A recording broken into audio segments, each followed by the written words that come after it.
Well, folks, welcome to one more edition to Politics Done Right. My name is Egberto, Willies, your host, and I'm so sorry the lighting is bad. We are on generator power. Kingwood is a mess. Let me just tell you that we had that hurricane pass through as a Cat 1, but it had some very, very, very bad gusts. There's this big tree to the back of my house I watched all morning when those real heavy gusts came to make sure that what can I say doesn't work quite doesn't fall on the house, or if it's fallen on the house to get out of the way. It seems like the hurricane has passed rather quickly. I mean, it really came in with a vengeance to our part of Houston at probably around, I guess, 5 in the morning. Got progressively worse. By noon, I think most of it was gone. But we're going to come live still, hurricane or no hurricane, as long as we have power, the internet. Doesn't matter that I lost two trees that broke and went into somewhere else as well.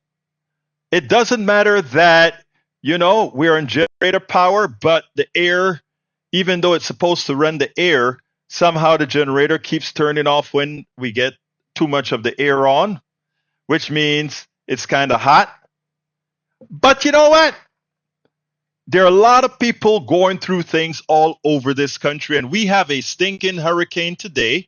Yes, partially caused by global warming. I mean, hurricanes have always been there, but we know they're getting worse, coming earlier. They're more extensive because of what we're doing and what we refuse to do to mitigate it. So we live with the hurricane and all that it's going to cost. I got to leave to Baltimore on Wednesday. Got to try to make sure and leave this place livable for the wife and kid as we clean up from the hurricane. So anyhow, welcome aboard Stuygen Bergen Creek. Welcome, or did I say that right? Stuygen Berger Creek. If I say it incorrectly, please correct me. Yvette Avery Herod from Atlanta, Georgia. Stuygen, I don't know where you're from. Tell us where you're from, Stuygen, please. May Wood from Long Beach, California. We have Yvette Avery Herod from Atlanta, Georgia. Paul Fleming from Powder Springs, Georgia. I think I got it. And we have Bridge MCP from where again? Binghamton, New York. That's upstate New York. We have the one and only Michael Rudnick, AVQ, from Brooklyn, New York. We also have, let's see who else is in the house. Bear with me, guys, because look, I'm completely unprepared for the show today. I always make sure to have something for you, but I had to get a whole lot of stuff going, including keeping that generator from shutting off and on, so that we could have some power to bring you a program and keep folks happy. Anyway, Michael Rudnick from Al Jazeera. The accumulative effects of Israel's war on Gaza could mean the true death toll could reach about 186,000 people, according to a study published in the journal Lancet. According to Gaza's Ministry of Health, more than 38,000 Palestinians have been directly killed since Israel launched its military offensive in October 7 in the wake of deadly Hamas attacks. The study pointed out that the death toll is higher because the official death toll does not take into account thousands of dead buried under the rubble and indirect deaths due to disease and destruction of health facilities, food distribution systems, and other public infrastructure. I think this is a shameful episode of American diplomacy. I just have to say it. It is shameful that we allowed Israel. Israel has every right to defend itself, and so does Palestine. So does Gaza. They're all people, human beings. And it's shameful. It is shameful that we put so little onto the lives of those people, and we indirectly are supporting it via the war criminal called Benjamin Netanyahu. All right, the Lancet, in recent conflicts, such indirect deaths range from 3 to 15 times the number of direct deaths, applying a conservative estimate of 4 indirect deaths per one direct death in 37,396 deaths reported. It's not implausible to estimate that up to 186,000 or even more deaths could be attributed to the current conflict in Gaza. Using the 2022 Gaza Strip population estimate at 2,375,259, that would be an estimate of 7 to 9% of the total population in Gaza. Brookings Institute, in addition to the obvious horrors of tens of thousands of casualties, mostly women and children, mostly women and children. Sorry, I got a text that I had to look into. According to United Nations estimates, the scale of devastation of homes and infrastructure is daunting. Regardless of who comes to govern the territory, Gaza has become uninhabitable, which is exactly what Israel wanted. That's what Netanyahu wanted. He wanted them to throw their hands up in the air and say, we can't live here. Bye-bye. They better not do it. Gaza has become uninhabitable and nearly its entire population has been displaced. By some UN estimates, it could take 14 years just to clear the rubble and about 80 years to rebuild Gaza to its pre-war state. And Biden should pay for, not Biden, Israel should pay for that. And that $3 billion that we're given by Israel every year should be redirected to rebuilding the damage they created in Gaza. That's what it should be doing. Brother Redden wants this on the screen. It says the following: MAGA, what do you think is Israel's primary goal in Gaza? Make Gaza uninhabitable so as to force Palestinians out. That's what 57% of scholars believe. Destroy Hamas, 15%, to keep the Israeli government in power, 15%. Sustain occupation of Gaza and its population, 6%. Deter attacks by its enemies, 3%. Other, 2%. I don't know, 1%. But I think it's safe to say it is just another form of genocide. That's all it is, no less. Genocide. If you don't believe it, shame on you. All right. Let's see what else we got here. I think you got more than one. What else do you have here? American interest. Let's put that one on the screen as well. Middle East scholars see Biden's response to the war as having negative implications. How do you assess the implications of Biden's response to the war in Israel and Gaza of the following? Negative, 79%. That's to be expected. It should be 100%. American standing in the world, negative. Yes, it should be as well. How can the greatest democracy, the country purporting to be the greatest democracy, support the slaughter, the indiscriminate slaughter of innocent civilians, irrespective of saying, oh, Hamas is using them as human shields? I think I've gone through that exercise with you before. If a mall had 10,000 Americans in that mall, and there were 100 terrorists blocking acts that are behind those 10,000 Americans, think which police chief would be able to keep his job or even not be criminally convicted if he sent his police force in there, mow down 5,000 of those 10,000 to reach that 100 people, that 100 terrorists. It would never happen.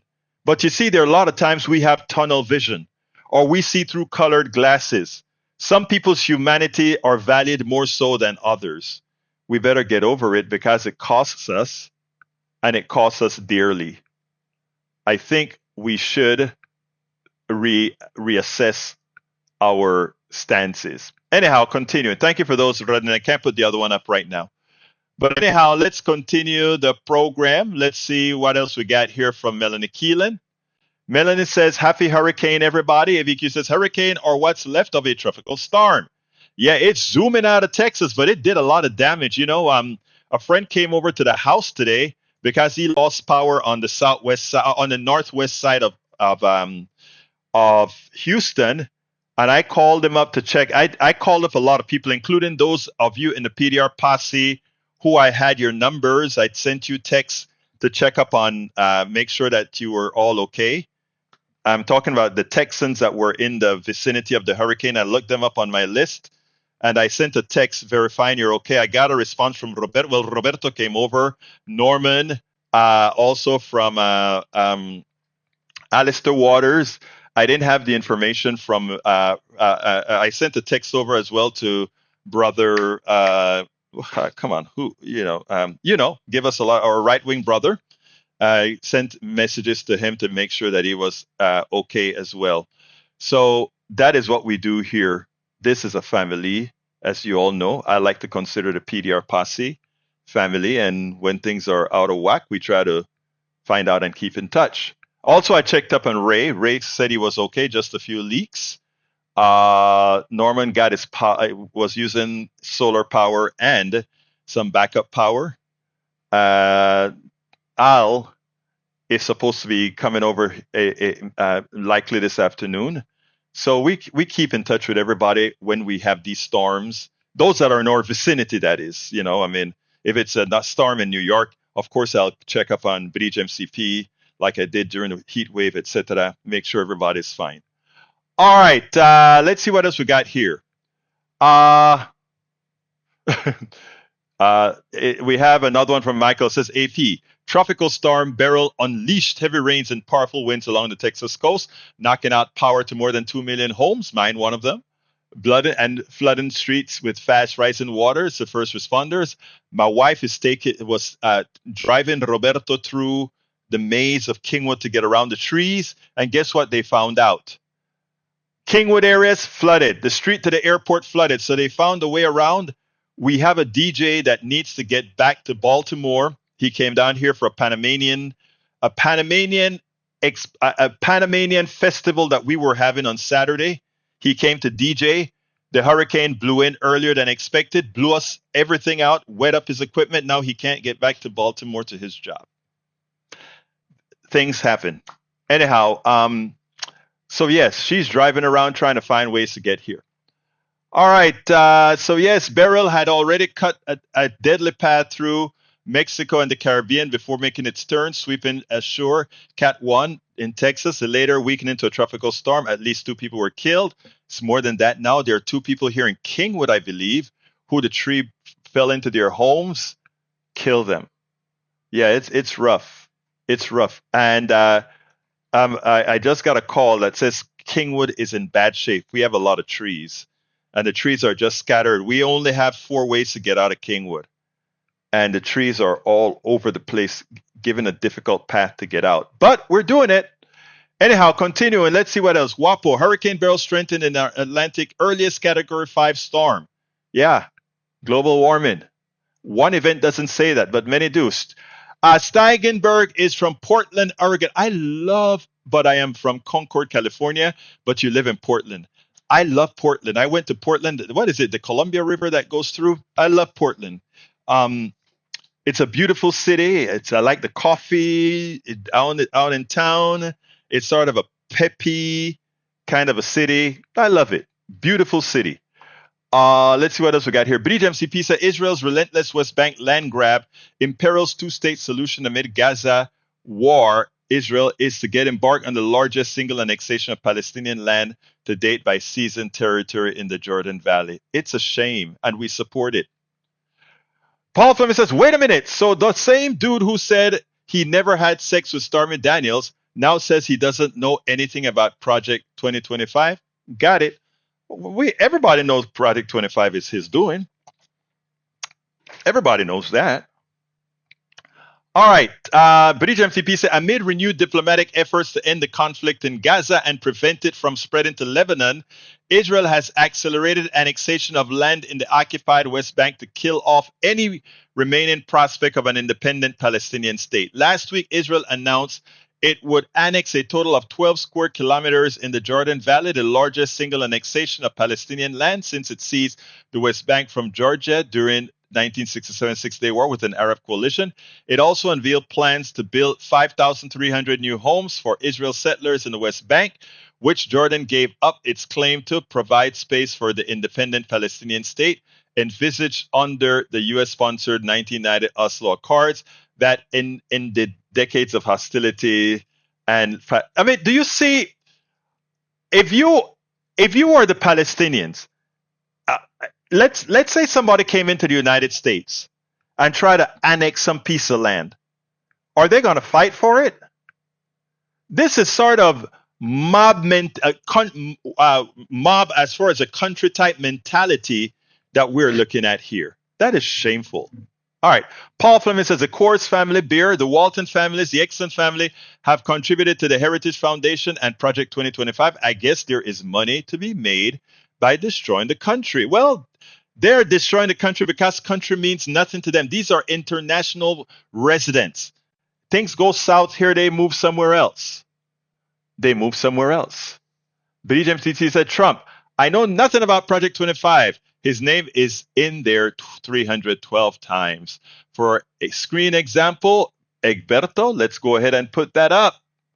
All right, that's why I so love my posse, because my posse always have information. And here's that information. Trump, I don't even know 2025. Trump with his director of White House personnel and architect of Project 2025, John McAtee. Uh-oh. I guess he does know. Oh, why isn't that on the screen? Ah, let's go. There you go. There it is. There it is. All right. Steigen Bergen Grieg. That 80-year rebuild estimate seems exaggerated. Europe after World War II was rebuilt in 10 years. And guess what? They had cooperation from whom again?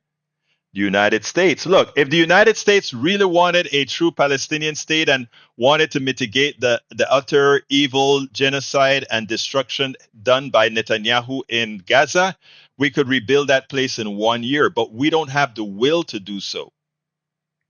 Remember, we have a different standard of humanity based on who you are and what's your hue. Once we realize that that's who we still are, maybe those of us who are progressive will get more traction to tell people, please acknowledge your humanity. Please acknowledge your humanity. All right, continuing, we have para ver, ¿qué más tengo aquí? Paul Fleming says, when you scroll down the grocery store aisle, nearly everything you see is made by a handful of big corporations.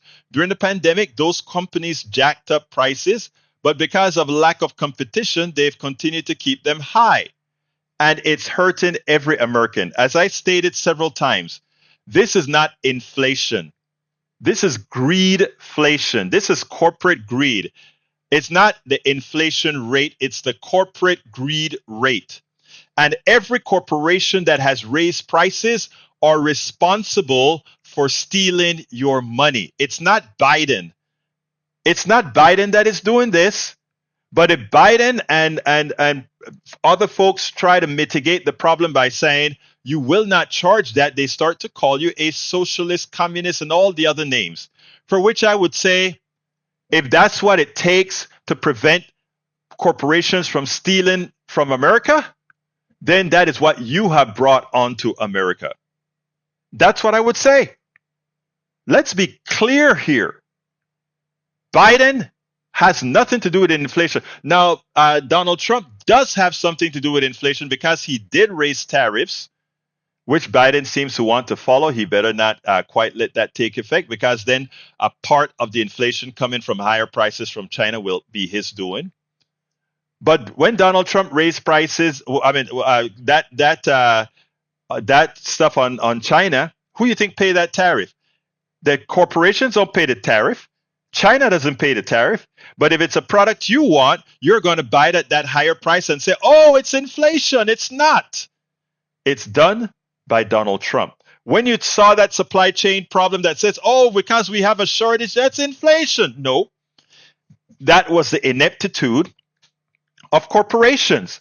They're the ones who design exporting our manufacturing overseas, which means pandemics and hurricanes and all of that would have an effect on the supply chain. And because they decided to go with just-in-time inventory, which means they keep a smaller supply of inventory in the country, it means that any time there's a pandemic, a hurricane, or anything, there will be a supply chain problem. And who pays for that? We do. But whose fault it is? The corporation's fault. But they increase our prices above and beyond that, the price of supply chain issues, and then pocket the profits and go tell their shareholders, look at what we executives have done for you. We made you a lot of money. How did you make that? We screwed the American people, but you made a lot of money.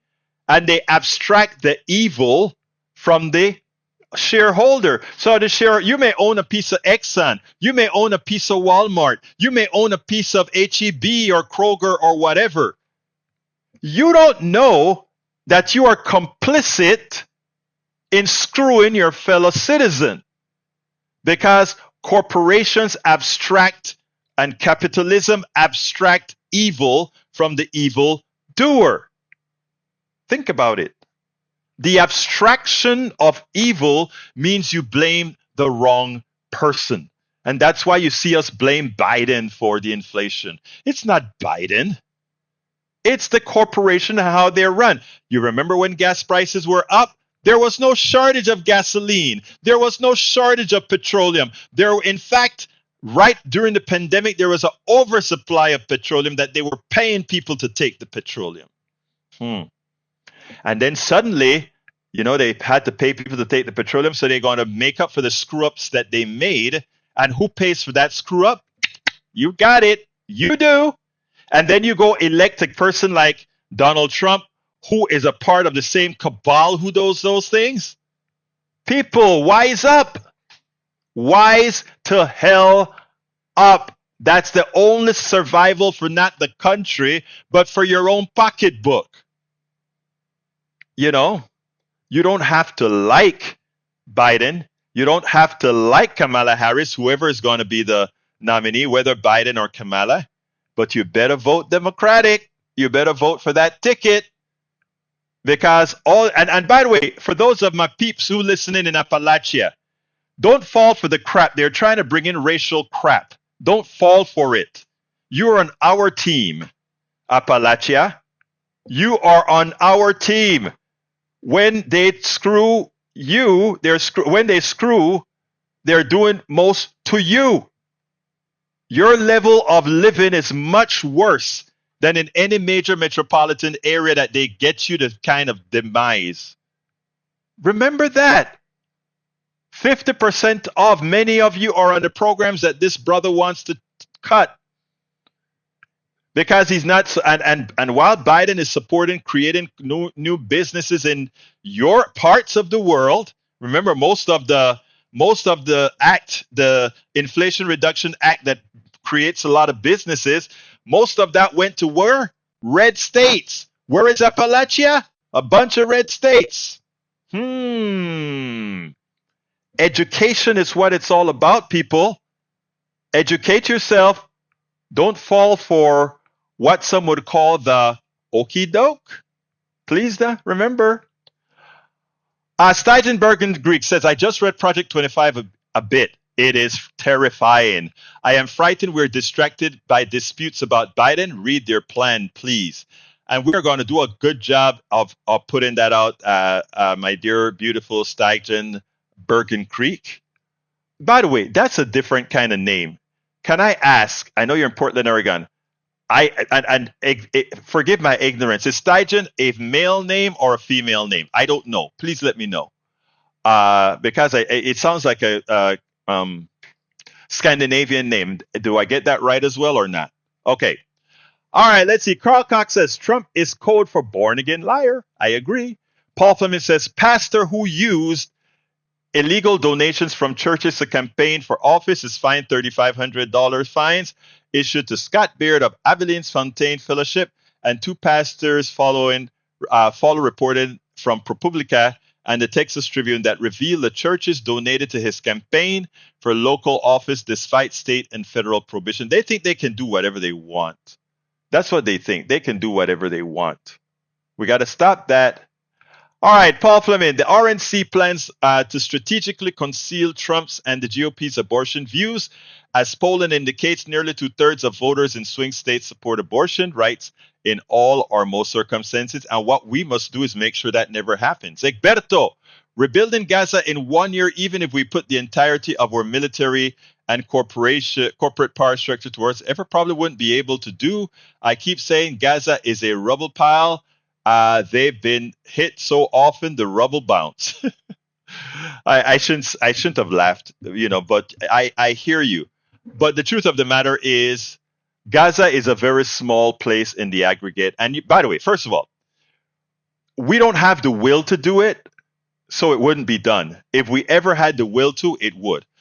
Michael says socialism is what they always call it when government acts for the benefits of the people. That's true. Bridge MCP says, remember, peeps, watch Bad Fate and also God and Country. Scary stuff, but we'll explain why and how we are where we are, including MAGA peeps on their lives. Hey, Bridge, can you send me via either text or instant message those two links if you don't mind? Because this stuff is going to go away. I just know that. All right, our poet laureate. Our poet laureate has a limerick that I must read, and it goes as follows. And by the way, Tom, I don't know if you saw that you were the star. Let me pull it up here. By the way, people, I tell you, there are a lot of times when we have our Ask Egberto anything that we get new stars, right? Not new stars. He's no longer a new star. He's a star, period. Brother, brother, guess what? Tom, I just had a brain freeze. I couldn't remember your name was Tom. What's wrong with me? Did I get a Biden moment? All right. Tom was the subject of my latest Substack. All right. And I'm looking it up right now. Tom was the subject of my latest Substack newsletter. And I want to go ahead and give you guys I think I already, I love it. I love it. I want you guys to go ahead and check out Tom's Substack. I mean, I wrote it, but Tom was a star. That is a Substack. I better get me a better. That's not the right one. Let me go ahead and do it the right way. Forget that I put that. Can I delete that? I don't think I can. That is the stats of the thing. I need to view the post. Here we go. Forget that link exists. This is actually Tom's piece that I did. And what I think I'm going to do before I read his new limerick, because we have time and I don't really have a show for the hurricane, what I'm going to do is I am going to play Tom's limerick. I'm glad you're here, Tom, because I knew there was something that I needed to do today that I forgot to do, which was to tell everybody that at our Ask Egberto anything this weekend, which was not very well attended this weekend, but as usual, we got some good info from Brother Tom Zarne. So here we go with Brother Zarne. The first Saturday of every month, the Politics Done Right posse, the people who listen to Politics Done Right, both on air and online, we generally have a Zoom meetup where many of us discuss, everybody who listens to the show gets a chance to say whatever the hell they want to say. And today was a small meetup, but there was a prescient prose that one of our supporters recited. He wrote, and he said, and it's amazing because it kind of is counterintuitive. He said, those of us who are progressives, those of us who are the liberal ones of today, believe it or not, we are the conservatives that are maintaining the good that this country has been moving towards. I want you to listen to this and then we'll take it on the other side. Okay, this is something I've been thinking about. I didn't write a limerick for this, but the word conservative. I keep hearing that word conservative. The conservatives are saying this and the liberals are saying this. I think we all need to be conservatives. And I think right now, actually, for the way things are trending, I think the Democrats are more conservative than the Republicans because we're trying to conserve liberty. We're trying to conserve civil rights, the rule of law, privacy, competitive capitalism, affordable health care, Social Security, Medicare, Medicaid, fair wages and working conditions, voting rights, victims of gun violence, fair taxation, a multiracial cultural society, the benefits of immigration, scientific facts, the wall between church and state, free and fair elections, life, liberty, and the pursuit of happiness, peace and justice for all, etc., environment and the planet, so and democracy above all. But I mean, we all need to be on that bandwagon. Republicans and Democrats, we all need to think, what can we conserve in our country that's great? And if it's not being conserved, what can we do to conserve it? What can we do to save our country from all these other problems that we're having? So think about, I would hope we could think about that. Tom Zornick, he's who I call the politics done right poet laureate, because he comes out with limericks several times a week, and we will recite these limericks, which are always very, very good. But this statement is insightful. And I think, or not I think, I suggest if you have some conservative friends, let them listen to this. Because in reality, this is something they should agree with. Absolutely. So Tom, of course, is in the house today. And Tom, I trust you're still in the house. Just give me a, hey, yeah, I'm still here, because I'm going to read your limerick in a minute or so.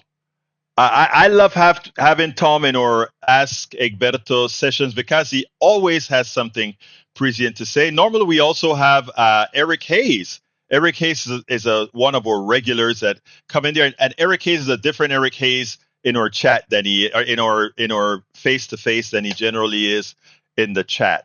But always, always, always enjoyable. Anyhow, let me check it out for you now. Tom, 2 extended limericks based on current events. So here we go. In life and in love, you win some, you lose some. But Biden's debate performance was truly gruesome. While Trump was bold, Biden looked weak and old. What to do now? Who's to nominate? Who could dominate the next debate? Should it be Bernie Sanders or Gavin Newsom? Wouldn't Harris and Buttigieg be an awesome twosome? Scrutus rules in favor of the radical far right. For a government run by thieves and criminal ring. If Trump is reelected, as by the MAGA crowd expected, he will be a president with immunity, disregarding the Constitution with impunity, and rule the country all alone from a golden throne as king. Wow, that was more than an extended limerick. That was the perfect poem, brother Zornick. Love it. But then you know that. You know that. We always love your stuff. Anyway, Michael Radden says Biden wants to bring broadband internet access to every American, including those in rural areas. That single shift will bring a whole lot of jobs and other economic opportunities to rural people. Think about this. If folks in rural in every corner has internet access, something that conservatives don't like. They want the market to dictate whether those people in the rural areas, if it's marketably, if it makes market sense for the cable providers to give them access to the internet. That's why they like that. The post office, to hell with the post office. We want to be able to ship stuff and charge what it is rate. Something costs 60-something cents to send, whether you're sending it to Alaska or to Hawaii or to Texas, anywhere. Because we understand there are certain things that belong in the commons that keep us together, right? And the same should be for the internet. The same should be for utilities. A person shouldn't have to pay more for electricity in rural areas because capitalism said it is harder to maintain electricity in rural areas. The same applies to internet. There are certain things that should be inalienable rights in a country. And that's what progressives stand for. And that is what every conservative rural person who votes for those clowns, that is what you're voting against your interests. Now think about that person who really loves rural life. They love it. And what are they? They're a poet. And they write poems, and internet access would allow them to create their own, have a life. Right? Create their poetry and create a family, a posse around them that supports their talent. That is what the internet brings. The internet allows somebody that grows tomatoes to go ahead and bottle their tomatoes and have access all over the world via the internet. There is so much power in having certain parts of our infrastructure in the social domain, in the commons, because it helps so many. Things that capitalists don't believe in because those things are simply not profitable under the capitalist domain. Folks, when I tell you it's on us, yeah, the fight is right now. Should Biden stay on the ticket or not? It doesn't look, I want somebody younger, but I really don't care. I am voting Democrat top to bottom, not because I am a fanatic or a sycophant for Democrats. I am voting that way because within that particular domain, we can get the policies passed that rural America, urban America, exurbs, suburbs, everybody has equal access to success. Think about it. Think about it. I want you guys to really get off all of our butts and go out and talk to our MAGA buddies. And I know some of you think you hate MAGA buddies or your MAGA folks. But you know what? You know what? I have engaged a lot of people. I really have. And other than those glory, glory, hallelujah, crazy MAGA folks that don't that actually I honestly think they have an IQ issue. You know, I always talk about most of us have a basic level of intelligence, but some people are their minds are structurally deficient. I hate to put it that way, but their minds are structurally deficient. You're not going to get to them. They only respond to, you know, kill, be kill, force, and I don't mean kill in gun, but force, no force. That's all they respond to. But anyway, continuing. Michael says confusing the difference between conservation and being a conservative. Well, actually, conservative come from conserving what's been, conserving things. That's what I mean. That's supposed to be the whole mantra, not just the belief of not abortion. All this abortion crap came about later on, right? I mean, we have to be practical about all this stuff, okay? All right. But I get exactly what you're saying, brother Radnin. And I think within that statement, you nailed it, right? Conservation, conservative. We talk about that another time. Paul Fleming, I watched the John Deere Classic hosting a golf tournament with $8 million purse. At the same time, they're laying off 600 workers. Yeah. Again, that's capitalism for you. All right. If conserving the commons for future generations is a concern, you might as well be a green. Yeah. You're absolutely right. You're absolutely right. And I understand the dichotomy there. Green, Democrats are not, well, how should I put this? All Democrats are not Greens, but I think all Greens should be Democrats. Oh, wait, is that how I go? All Democrats are not Greens, which even though they should, but I think at this point in our history, all Greens must be Democrats. Here in Michigan, awaiting the effects of Hurricane Beryl. I don't know if you're going to get it too badly because it's kind of moving to the northeast, as I recall. All right, Michael says, Biden lost my vote during the debate. I recognize that Trump is a horror onto the country who, if given power, would mean the end of our nation. That said, we face an election between an incoherent mumbler and a liar focused on revenge. Between the two, the liar wins.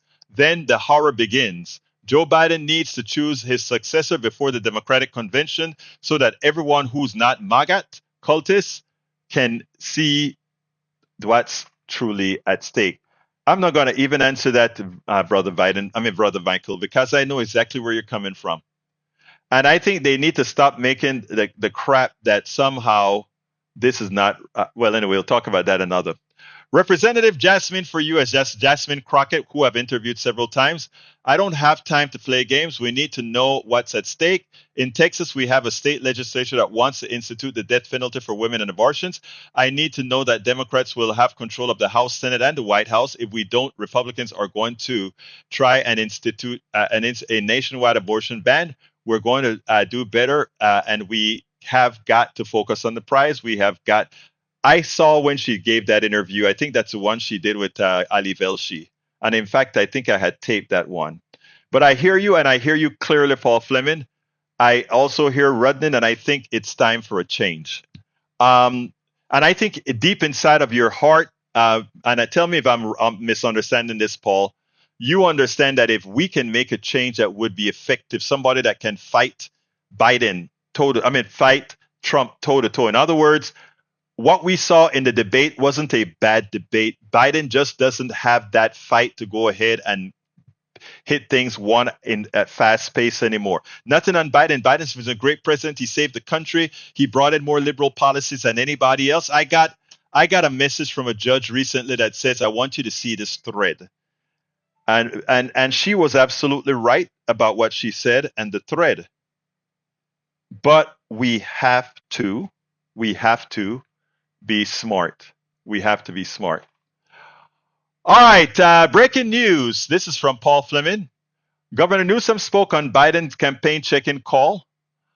He's in New Hampshire today, was in Michigan and Pennsylvania campaigning for Biden over the weekend. Every single event we had, every single stop we had, we exceeded expectation in terms of number of people that showed up.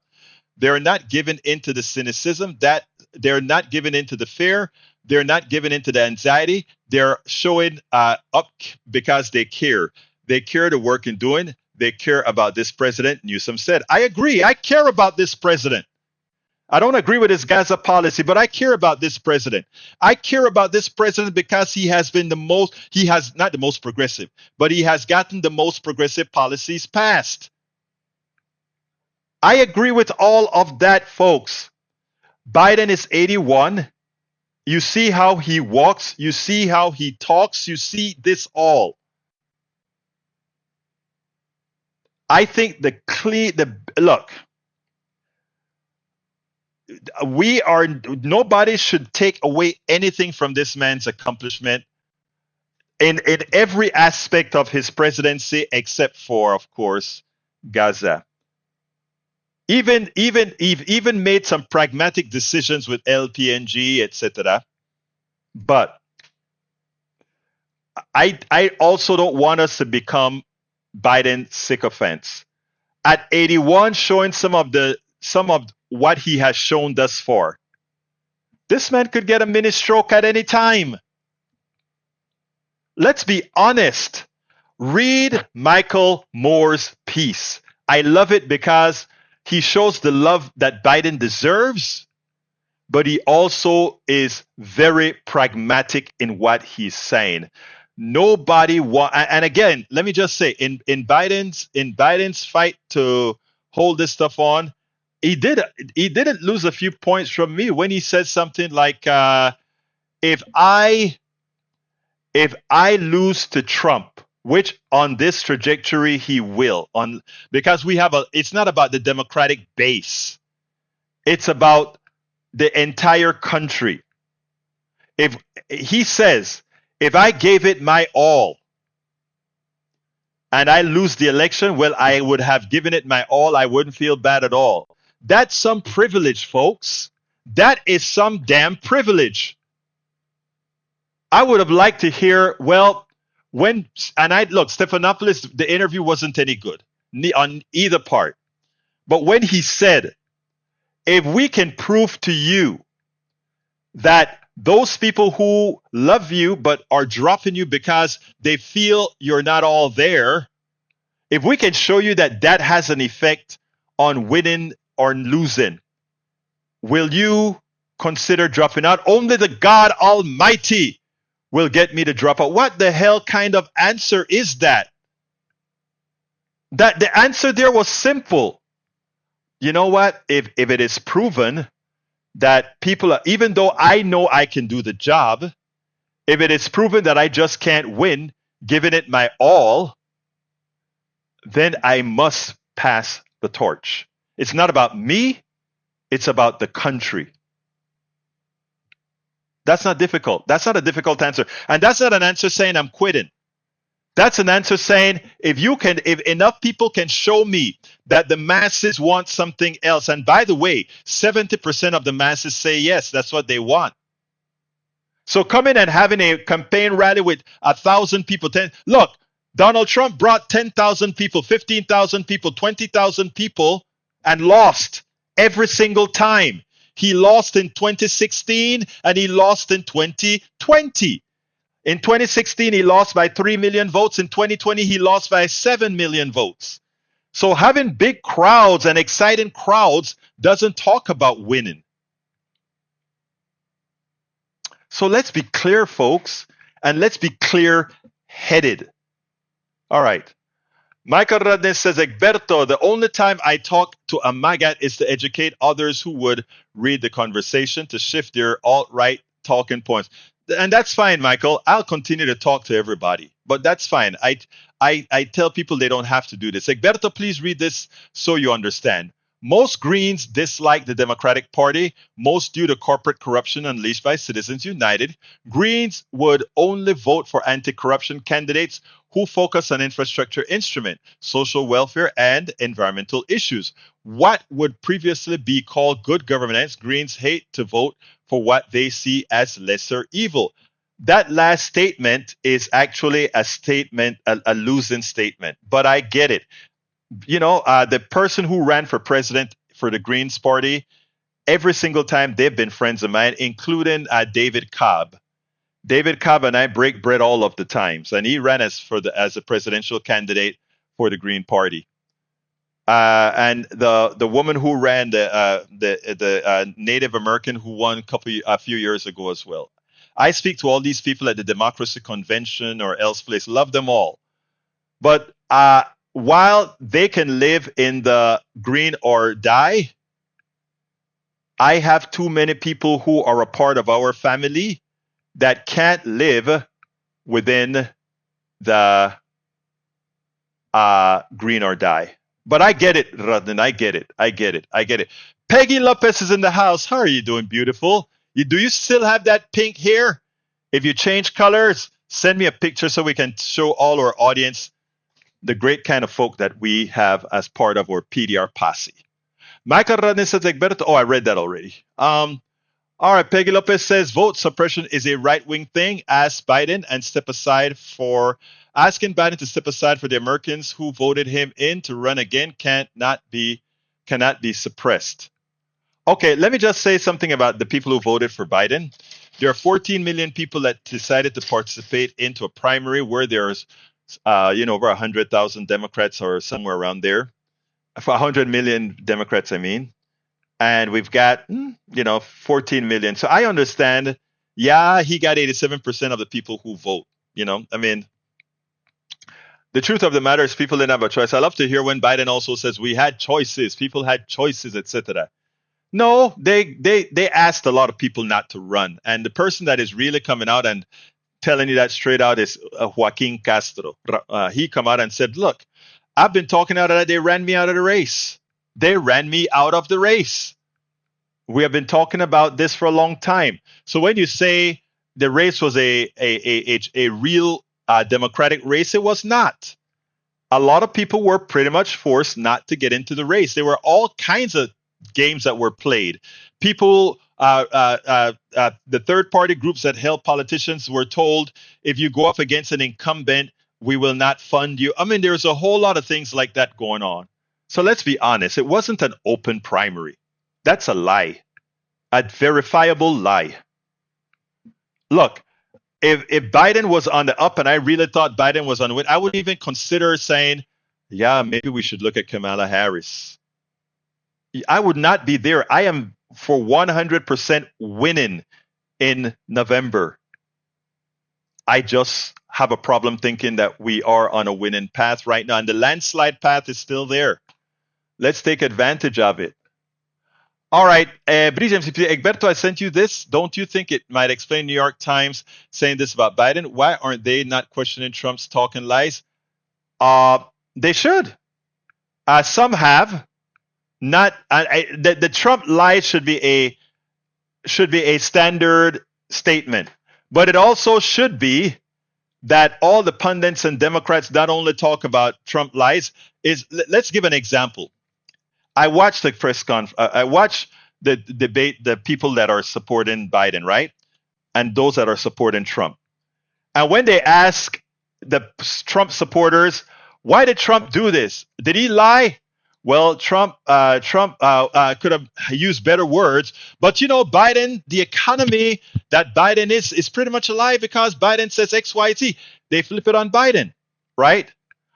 Instead, when Democrats go to defend Biden, this is how they defend him. Yeah, we know Biden should not have done that. I understand that. Gaza, da da da.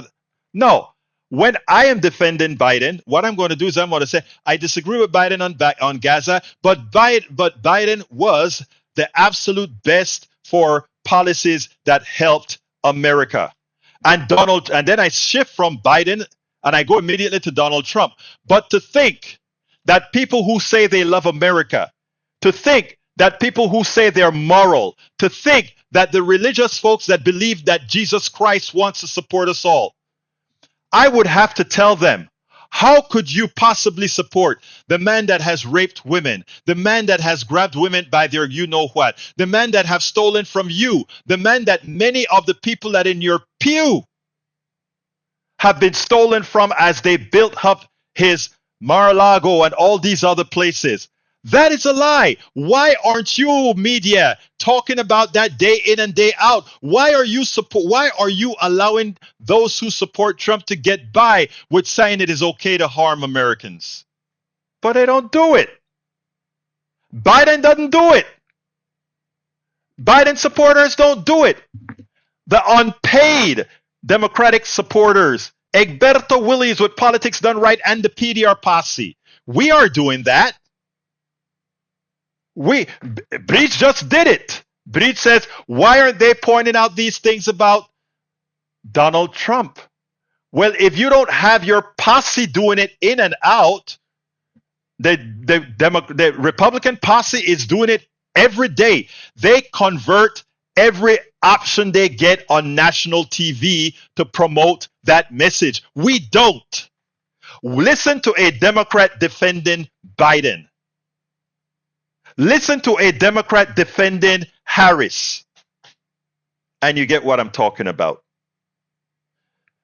Paul Fleming says, Jennifer Rubin, why haven't I written a get out Biden or stay in Biden? I don't have the hubris to think I know best. The notion of likely the Trump one option. Biden fights tough and calms. He is neither. Jennifer Rubin, you're all over the place. Jennifer is all over the place. I did a piece on her a few weeks ago. All right.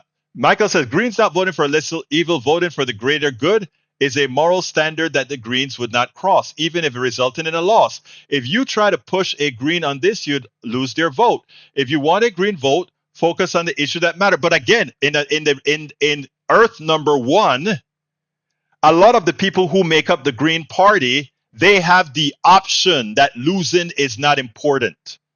That losing and saying I was right is good enough. I don't have that option. There are a lot of people don't have that option. And it's with a lot of hubris that I love. Look, I would be a Green too, but I break rank where it says I must always take this position because it's the right position. Peggy Lopez says, I've been voting for about 65 years and I've always voted for the lesser of two evils. Thank you. You are always have some in your head. That's very right. Peggy Lopez says, Biden has proven he can beat Trump. Anyone else would lose to Trump. I don't agree with that one, though, my dear sister. Lee Grant says Kamala will have a hard time getting over the Willie Brown thing. I doubt it. If Donald Trump can get over the grab by the you know what thing, she can get over the Willie Brown thing. Not difficult at all. That she was. I'm not even going to give it any notion. But I mean, Donald Trump will try to do it. I would use the Willie Brown things to open the door on really hitting Donald Trump on being a rapist. I would really do that. So let him bring Willie Brown up, and that opens the door for raping women. Let him do it. Please do it. Michael Rodney says, let's see what else I got here. My God, don't care about Trump lies. They either ignore. That is very true. Can't finish because we're up on time.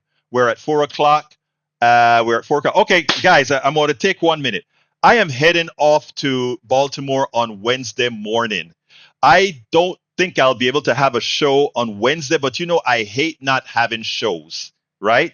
I'll try my best to do one. If I think I can't have one, I'll probably try to have a tape show. I got a lot to do in the next 2 days. Plus, I got to go cut down a tree that fell in the backyard, a whole lot of stuff to do. But again, you guys know that I want to do what I must do to keep our program going, keep you on, keep what we do doing. I want to ask all of you right now to please support the program. I got to come and ask for support for the Baltimore trip sometime later. I can't do it right now. I just went ahead and threw the hotel on my credit card, but I need to be made whole. Things are, well, you guys know where we're at, right? But here's what I'm asking you. Please support the program by becoming a paid subscriber of our newsletter. Please support the program by becoming a paid subscriber. Just go to politicsdoneright.com/newsletter. Did I put that right? Yeah. politicsdoneright.com/newsletter. Yes, Duck that quacks. Welcome. I'm going to be a lumberjack in a few minutes because I can't leave that thing hanging over the neighbor's fence. So I'm going to chop that down and go ahead and get that done. E2247, love you. Thank you for being here. Look, guys, again, here we go. Please support the program. There are two ways I'm asking you for your support right now. Either go ahead and become a patron by going to politicsdoneright.com/patron. Patron is spelled Patreon. Patreon. Again, I repeat, politicsdoneright.com/patron, spell Patreon. And here it is, the link to get there. The other option is to please become a paid subscriber of our newsletter. You can do that by going to politicsdoneright.com/newsletter. politicsdoneright.com/newsletter. Please become a paid subscriber. It is expensive to do what we're doing here. And it is something that we've got to do, and we have to ramp it up. I'm going to be putting out a hell of a lot more videos, etc., to populate the internet. We are going to win in a landslide. We are going to get our act together, and we are going to do it. We are going to get to some of our MAGA brothers and sisters. We are going to get those independents out to vote. We are going to get those people that never vote registered and voting. The path has been laid by the Republicans to give the Democrats a landslide because the policies that we support are going to come to fruition. My name is Egberto Willies. This is Politics Done Right, and you guys know how I end this baby. I am what? Out! We spend a lot of time deconstructing the news, trying to parse it into a form that everybody can understand. We try to find those little nitpicks where it flies above the fray, etc. If you really like these videos that we do, I want to ask a big favor. Please go ahead, number one, subscribe to our channel, and number two, please join if you can. Thank you so kindly for watching. Keep watching. Please remember to share. We must populate the entire internet with our progressive message, a message that we know is what most Americans say that they want. So help us, please join.